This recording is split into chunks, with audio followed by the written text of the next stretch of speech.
All right, everybody. I am here with Phillip Hawes, UFC middleweight fighter. Thank you for joining the Daily Dose MMA show. Hey, brother. Thank you for having me. So, first of all, I got to say, love the hat, man. Big Giants fan, so I can rock with that. Hey.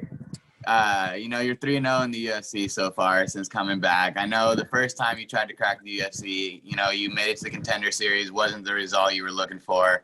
You came back, you're on a win streak now.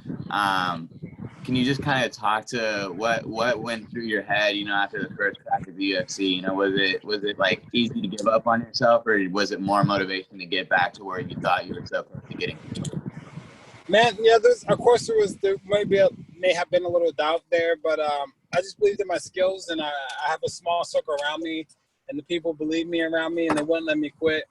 So I just kept pushing, kept striving, you know what I mean? A crisis happened in my life, the death of my daughter, and that just showed me how life's so a blessing and so temporary. So not to give up on my dreams and things like that. So I didn't get I missed the first shot to get in the UFC, but just everything in my life, just showed me that I got to keep propelling, because one day we'll die and you never know when that is. So might as well try to live life worth living, to me, Yeah, and it brings up a saying that I like to use a lot is tough times don't last. Tough people do, and I think your story is a big advocate for that because, like you said, man, you've been through so much adversity, and now, I mean, you're shining. You're 3-0 in the UFC. Your debut, I mean, it was wild. Like I remember I was working a job at the time, and I was working during those fights. And I had the fights in my headphone, and I heard you getting announced, and I looked down right when you dropped in with that right hook, and I was like at work, and I was like trying not to yell, and everybody's like looking at me because I'm like holding it. I was like, oh, it was impressive, man. And now I think you kind of got yourself a big following. I mean, big showouts like that. I mean, it's exciting for our fans. And then, you had 2 more wins since, and I believe you're rescheduled for October, correct? Yeah, I'm rescheduled. We were supposed to fight 2 weeks ago. Jerron hurt his rib or something like that. But now it's rescheduled in October. I don't know when or where, but I'll be ready for sure. And how was weight and everything like that going into the fight? Did you feel really good about everything? And then was it just kind of like a bummer that it didn't work out, or what was the emotions when you found out you weren't fighting? Of course, it's always a bummer. You always want to, me personally, I always want to perform. I train hard to get myself in shape and to get myself that cardio that everybody else has been talking about, you know what I mean? So I train really, really hard, really diligently to get to where I need to do. And not to be able to perform kind of sucks, but that's life, that it's in God's hands. And now my performance in October is going to be even better. So I'm excited. And you're training down at Sanford MMA now, right? Yeah, with a bunch of killers, yeah. Yeah, so what's the transition been like from going to different gyms? Do you feel more at home at Sanford, or what made you transition into Sanford? Yeah, so I was with Stanford before when it was kind of different mentality. It was called Black Zillions. I left, went back to Jackson, but Henry Hoop, I can't say enough about him. He really helped me out and opened the doors back again to me. A lot of coaches wouldn't have done that. He opened the doors for me at Stanford, and man, it's been amazing. There's so many coaches and so many athletes. Not even ones in my weight class, but ones lower or higher, still teaching me and giving me knowledge, and it helps so much. I know, like, when I get into these fights, these guys aren't the guys I train with on a daily basis, and they're not on the same level. So they give me so much confidence walking into the octagon. And I would say, yeah, like you said, there's a lot of killers down there. You got Michael Chandler down there. He just fought for a UFC title. And when you see guys like that, is it more motivation for you? Because obviously that's where you want to be at, right? You want to be at that title shot, that belt opportunity. Yeah, exactly. It's nothing but motivation when you see these guys training and grinding next to you. That's all. That's where you want to be. It lights a fire under your butt for sure. Agreed. And your last fight, it was a pretty dominant fight. You got some 10-8 rounds on two judges' scorecards. You landed over 100 significant strikes. And I mean, I just got to ask, eventually after you punch someone in the face so many times, does your hand start to hurt, or, what's going through your mind? Nothing, man. You just tone out. You just zone out and just try to get the job done. You know what I mean? He's a tough guy. He's super durable. So I trained for that, and I knew he was going to be there for the whole 15 minutes. Of course, I want to put him away in the first 18 seconds, but I'm not going to get that every time, and especially against a tough guy like Cal Dawkins. You know, I was just going to ask you, do you like those short, days at the office, or do you like to kind of show everybody like, hey, I'm well-rounded, I can go 15 minutes, 25 minutes maybe if I'm given the opportunity, or do you like those first round finishes where you can, go back and relax? Man, I had a lot. So what am I, 11-2? So I had a lot of finishes in my career. You know what I mean? I think all my wins been finishes except the last 2. So it feels good for me to get those long duration fights out there, and just get ready for Izzy. So I'm enjoying them. And I gotta ask, like, basketball players always say they can feel it when they release the ball. It's gonna be like a swish. When you release a right hand and it connects well, do you know that someone's going out? Like, I see some people, they knock them out and they walk off. Do you know when it's gonna be a big punch like that? I feel every time I throw any type of punch, I feel they're gonna feel it. You know what I mean? It just depends on their heart and when they want to go out. But yeah, I feel it every time. Every time I launch my right hand, I feel like they're gonna go to sleep. And it's been a weird time fighting with the COVID, and I've heard a couple of fighters say they can hear, like Bisping and Cormier when they're announcing and things like that. When you get people hurt and they start freaking out, can you hear them in the background? And does that kind of make you want to press forward a little more, or you kind of just black everything out? Everything. I just black everything out. I really can't hear anything except my corners. You know what I mean? His corners and my corners is the only thing I can really hear. So, I just black out, It just turn into Megatron. All right, man. I just want to, what's Phil Hawes outside of the octagon, outside of camp? What's some things that you'll be doing, on the everyday? Every day, just kicking it, man. I'm a cool, easygoing guy. I go to movies a lot, just kick it, chill, swiping right, just living life, So you said big movie guy. What's some things you've been watching that came out recently? Man, I see everything. What was it? The Black Widow that just came out. What else? Fast 9, that was god awful. But yeah. Hey man, I always tell people, man, how much more Fast and Furious can they go? They've already had 9 or 8 segments before this one, so it's like, yeah, right. We're gonna be in 2035, and it's gonna be Fast and Furious 25. Still going fast. Yeah, ridiculous. I remember like the last one I watched, they drove a car out of like an airplane onto like a tank or something. I was like, all right, man. Bro, did you see this one? No, not yet. Bro, this one's ridiculous, though. You gotta watch it. All right, man. Well, maybe I got something to do later on today then. Yeah, do it up.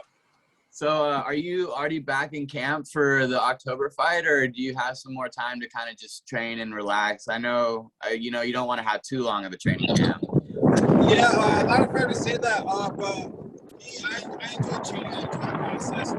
So I'm part of the training camp in the shape, so I'm hopefully getting strong this in between there. So. And on fight week, about how much do you like to weigh? Like, are you about like 10, 15 pounds weight? Are you like 5, 10 pounds? Where do you like to be in range of?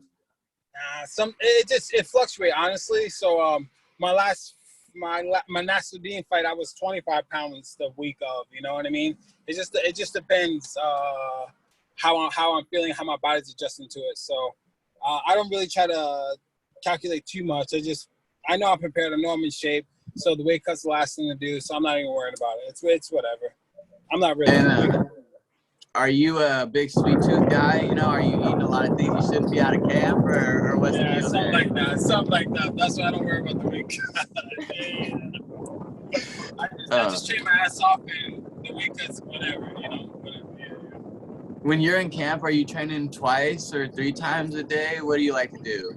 The most I'll train a day is 4 times. So, I think Monday will be my crazy day. We'll do grappling in the morning, then I'll do boxing at 2, and then I'll do jiu-jitsu strength and conditioning at 5:30, and then I'll do jiu-jitsu later that night at 7. So that's on a Monday, That's 4 days, or that's 4 training sessions. Man, I'm trying to get it, dog. I need that belt. So whatever I got to do it, I'm gonna get it done. Yeah, I mean that's what you want to be at, and I think maybe you throw a little promo, you know, towards Dana way. Maybe you get a big finish in October and you start calling people's name out left and right. You know what I'm saying? You know, get your name out there. Yeah, I think that's what's gonna have to come down to. Yeah. Yeah, I mean, that's 3 in a row in the UFC, and I think you're on I think it's 7 in a row, right? Total win streak. Yeah. Yeah, and I then mean, the last guy I beat is fighting out Holland. You know what I mean? In Holland rank. So that's kind of crazy, but it is what it is. I'm just gonna keep doing my thing, knocking them out, getting these wins. so that's what I'm saying, man. Get a big finish. You go out there, you start screaming some names out. Maybe you get one of them, you know? Yeah, very true, very true. I'm gonna do it. And are you a guy, you know, that likes to watch fights, or when you're on your off time, do you just like to spend time with the family and things like that? Nah, man, I'm a fan of the sport. I'm a fan of MMA. I'm a huge fan of boxing, kickboxing, Thai boxing. I love fighting. You know, it consumes my life. I heard a good quote once. It was like, I'm giving my life to my art, and I'm losing my mind in the process. You know what I mean? I just love this sport, and I love combat sports. So it's all I do 24/7. Yeah, so, you know, big event coming up, Lewis versus Gane this weekend. Is there any big prediction from you, Mr. Mystic Mac, or anything like that? I think Gane gets it, man. I think he really does. I think he's super athletic, light on his feet. I think he just outpoints him.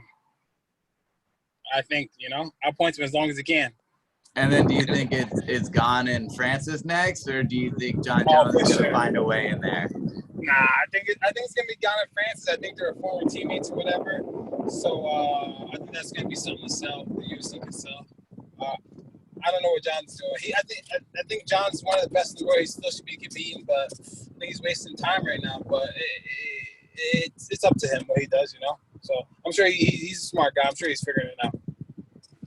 And when you watch these middleweight fights, you know, especially like the one last weekend and these main events, when these people are walking out and things like that, do the nerves ever come back while you're watching, or is it kind of when you're backstage and I'm not really paying attention to these guys. I feel like I'm better than everyone in that division. So no, I'm just looking at my prey, knock each other out. So it's whatever. Hey, man, that's a good way to think about it. I mean, that's kind of the mentality you have to have, right? I mean, the 185 division is pretty up there as well in the stacked divisions. I mean, bantamweight, lightweight, middleweight, I would say, you know, they contend for the 3 most stacked divisions. Yeah. I mean, your top 15, your top 10 in there, I think a lot of them are it's kind of a murderer's row, you know what I mean? And I think the more you move up, you know, and the more you see these guys, the more the emphatic wins will come and things like that. And I think the faster you'll move up. So I'm excited, man. I hope he's keep in the top 15 opportunity, hopefully soon. Like you said, man, the guy you just beat got one. So, you know, I'm hoping it'll come around towards you, you know? It will. It's coming. It's coming. You know, like you say, karma comes back around, man. So I hope you get your serving of it, you know, in the best way. I appreciate that. Thank you, brother. Is there anything on this next fight coming up that you see from your opponent that you might be a little wary of, or do you just kind of think that whatever you're going to come out with is what you're going to do, and he should be kind of more worried about you? Yeah, definitely the second part. I'm just gonna go out there and do what I do. I know he's a tough wrestler, so I just gotta come in shape and put the pressure on him and get him out of there. That's it. That's the goal. And just to let you know, your ESPN bio says you're a wrestler, but I don't know about that. I've seen the way you throw hands. Is there, you know, is there a little hatred towards ESPN there, a little beef, calling you a wrestler, man? I mean, look at your record. Yeah, let them think what they're gonna think. You know what I mean? I am a Division I wrestler, so I can see them saying that, but it is what it is. You know, the real ones know what's up and what I bring to the table. I'm not just a wrestler. Yeah, I was about to say maybe you need to call out some people over there too. Talk about you're a wrestler, man. I might. I mean, I know your last fight you had I think it was over 5 minutes of control time, so I do see where the wrestling background comes in, man. But I mean, you're exciting both ways, man. On the feet, on the ground, it doesn't really matter. Hey, thank you, bro. Appreciate that. Yeah. And is there anything maybe you want to show coming up this fight that you maybe haven't shown in your previous fights? No, nothing crazy. Nothing. I know my best performances are still ahead of me. I think we're just starting to see a glimpse of the greatness that I truly believe that I have within me. So I'm sure my next performance is going to be amazing. I can't wait for this show what I'm bringing to the table. All right, so is it safe to say, put down the money line, Phil Hawes getting it done? First round, what are we predicting? Let's go. Fuck it. Let's get first round. I'm gonna put the heat on him. I'm gonna get him out of there first. We thinking on the ground finishing it, on the feet finishing it? Where are you thinking? TKO. I'll TKO. All right, man. Well, I'm gonna put it down, and when Vegas calls me, how'd you know? My dude Phil told me, man. My man, I got you, brother. I got you. Is there anything that you really enjoy about fight week besides actually getting to the fight? Like I hear a lot of people, they say they don't really like the media of fight week, things like that. Is there anything really that you do enjoy about it other than the fight? No, I enjoy all of it. You know what I mean? I'm in a blessed environment. You know what I mean? I'm living my dream. It's also my dream to fight in the UFC and fight the greatest guys, fight the greatest competitors. So it's all a blessing to me. So I just take it in, sit back, and enjoy it. So I enjoy all of it. The weight cut, all of it.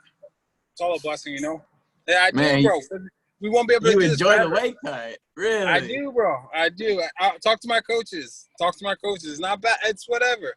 It's part of the game. We know we sign up for, And is there any nerves or anything like that backstage before you go out, or is it kind of just you're focused and you're ready to go? The only thing that worries me about fighting is paying the taxes. That's it. You know what I mean? Like I'm not worried about the fight game. Hey, well, you know what? If you get that first round KO, you guys are like, where's 75 G's, Dana? Let's go. Let's go. Maybe get that raise. You know what I'm saying? Some more money in your pocket. Yeah, for sure. And is there, anything else you kind of want to say? I mean, I've been taking up a little more of your time than I expected, but, I appreciate your time, man. Yeah, of course, brother. No, we're good. Thank you for having me. I appreciate it big time. Yeah, of course, man. Everybody go check out this man's social medias on Instagram. You got a Twitter, too? I think it's just Phil Hawes. Phillip Hawes, my name. Keep it simple. All right, man. Well, thank you so much. We do appreciate your time. Hey, thank you, brother. All right, goodbye, everybody.